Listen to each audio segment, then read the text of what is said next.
All right, thanks everybody. Thanks so much for being here today. Obviously, we heard the news this morning about TransCanada's cancellation of the Energy East project, and it's no surprise to anyone that everyone in Calgary, me included, is very disappointed at this turn of events. This ought to have been a transformative project for the Canadian economy. 14,000 full-time jobs during construction, $10 billion in tax revenues to provincial and federal governments, $55 billion increase to the Canadian GDP, $15.7 billion investment from the private sector.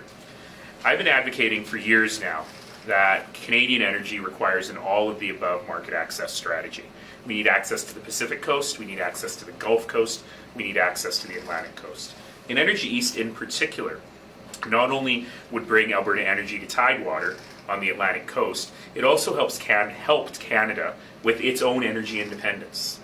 You know, every single time I speak outside of Calgary, people are surprised. In Vancouver, they're surprised when I tell them that the gas they fill their tanks with came from the Trans Mountain pipeline. In central and eastern Canada, they're surprised when I tell them that when they go to fill gas, most likely that is not Canadian oil that provided that gas into the refinery. It's oil from places like Algeria and Venezuela and Saudi Arabia that has been transported either by tanker up the St. Lawrence Seaway or by pipeline under the St. Lawrence River to refineries.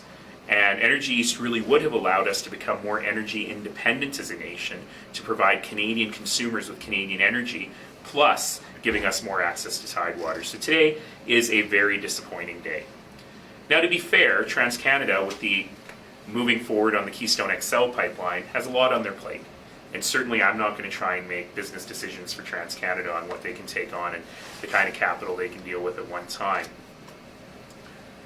But I also have to suggest that we have been advocating hard with the federal government for an NEB process, a National Energy Board process, that Canadians can have comfort in. A process that is rigorous, that is based on science, that is very much a process that puts energy and the economy and the environment together in its decision making. I've been critical of the decision to include upstream emissions because I think that's double or triple counting those emissions in the decision on a transportation mechanism like a pipeline. I think the federal government has erred there, and I think it's incumbent on the Trudeau government to come clean on what they want the NEB to do so that we don't make this mistake in the future as well. The last time I was in this room in front of a bank of cameras, I was standing here with Mayor Darling of St. John, New Brunswick, and we talked about how there is a pan-Canadian desire for this pipeline, and it really is a shame that we won't be able to fulfill that pan-Canadian desire today. So with that, I will take questions. So speaking of pan-Canadian ideas, what about Mayor Coderre's comments on this today and the glee he's taking in the news today? Well, look, you know, he's in an election, and as we've learned, mayors who are in election cycles sometimes say things. I cannot believe, frankly, that anyone would take any glee in the loss of this incredibly important investment, in the loss of thousands and thousands of jobs, and in the continuing reliance of his citizens on oil from foreign countries. To me, that is not something to be celebrating today. So are you speaking to him? Have you spoken to him on this issue? Many times. In fact, the last time, not the last time, but at a previous big city mayor's meeting, I took him a present. I took him and Mayor Robertson to Vancouver a present, little jars of bitumen. And I said there has got to be an easy way to transport this stuff. Now that said, it wasn't really bitumen because you can't take it on a plane. But I tried to make the point. And in fact, yes, we've spoken about it many times. And at the end of the day, as I've said many times before, mayors don't get to decide. We get to make our point of view known, but the reason we have a rigorous science-based process in the NEB is to take that out of the political ring. So if he's taking credit for this, I think it's fair to say that everyone involved would say he had nothing to do with it. Mayor, how can this affect Calgary's recovery? It's an excellent question because these three pipeline projects, Keystone XL, Energy East, and Trans Mountain, would not replace all of the capital spending that was lost in the oil and gas sector. When the economic downturn started, the amount that was cut in the capital spending in the oil and gas sector was approximately equivalent to the entire size of the Ontario auto manufacturing sector. It's a huge number. And in fact, Energy East, because of all the regulatory stuff, would not have led to capital spending in the very short term as we're going through this recovery anyway. However, The amount of money that's being spent, the billions of dollars that are being spent on Keystone XL and on Trans Mountain, that capital spending actually will go a long way towards Calgary's economic recovery, because let's remember that the jobs we lost in downtown Calgary were largely tied to capital spending. When we think about jobs created by a project like this, we tend to think of the women and men in safety vests and hard hats. But these kinds of capital projects also create tons of head office jobs. HR people, accounting people, IT people. These are exactly the jobs that has kept the Calgary economy going for so long, even accountants and lawyers. And so I'm very hopeful that as we see progress on progress on Trans Mountain and on Keystone XL, we'll start to see some recovery there, but certainly Energy East, when it got to that stage a couple of years down the road, would have been very helpful. What does this mean for Trans Mountain and the expansion there? Does it make it more important? Absolutely. As I've said, I believe in an all of the above strategy, that we need access to all three sources of tidewater.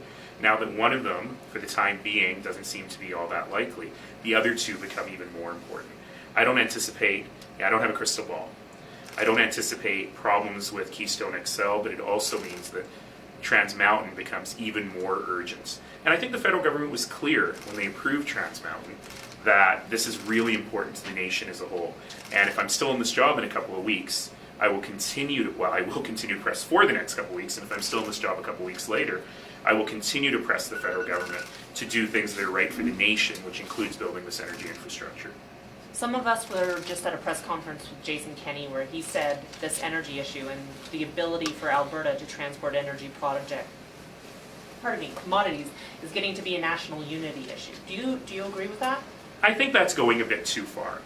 Let's remember that of all of the provinces that Trans Mountain travels across, all but one had either agreed to it or put conditions that could have been met. Ontario being the one that could put conditions on.